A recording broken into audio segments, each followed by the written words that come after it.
আসসালামু আলাইকুম। শীতকালে খেজুরের রস খামো না, এটা কোনো কথা হইলো? তা আমরা বাঙালি মানুষ ছ্যাঁকা খাইতে রাজি আছি, কিন্তু শীতকালে খেজুরের রস না খাইয়া কাটাইতে রাজি নাই। ঠিক আছে, তো এই চিন্তা ভাবনা নিয়ে আমরা রওনা দিলাম 10 লিটার খেজুরের রস আনার উদ্দেশ্যে।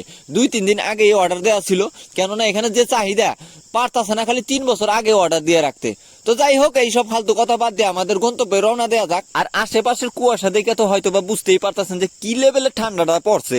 আমার তো হাড় হাড্ডি কলিজা ফ্যাপসা মোবাইল যা আছে সবকিছুই কাঁপাকাঁপি শুরু করতেছে, কোনো মতেই থামাইতে পারতাছি না। যাই হোক, ওই যে মনের ভিতরে খুশি একটা নিয়ে যাইতাছি যে খেজুরের রস খামু, খেজুর গাছের থেকে খেজুরের রস পারুম।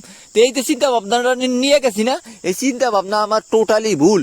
তো যাইতে যাইতে যাইতে যাইতে যায় দেখি কি আমার চাচাই করছে কি, হ্যাঁ এই দেখেন কি কামটা করছে, মানে প্যাকেজিং করে লই আইছে, আমার স্বপ্নের উপরে পানি ঢেলা দিছে। যাই হোক, এইসব বাদ দিয়ে বাসায় যাই, বাসায় যাই এটারে কেমনে কি করা লাগবে সেই প্রসিডিংটা শুরু করি।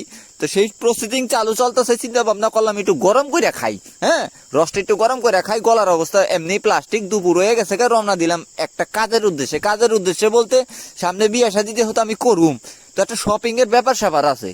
তো ওইটা আমি মানে আগে থেকেই শিখে নিতেছি যে কেমনে শপিং করান যায়, কেমনে 2-4 টাকা বাঁচান যায়। আর আমার এই বুদ্ধিরে কয় সচেতন নাগরিক। আর সচেতন নাগরিকের পেশাল বাদ দিয়ে এখন আসেন 2-4টা খায়া লই, যেহেতু ক্ষুদাই লাগছে তার খাওয়া তো লাগবেই।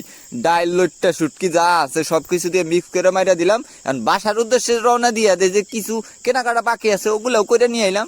এই যে স্যার ম্যাডাম যা দেখতেছেন এখন খাওয়া দাওয়া করাইয়া, এখন আমারও তো একটা খাওয়া দাওয়ার ব্যাপার স্যাপার আছে। পরের দিন সকালবেলা আপনাদের সাথে আবারও দেখা। এই যে আমার যে মাথায় বস্তা দেখতেছেন, এই বস্তা ভরা পোলাওর চাইলের ধান, মানে পোলাওর ধানটা আছে না, ওইটা ভাঙাইতে নিয়ে যাইতেছি।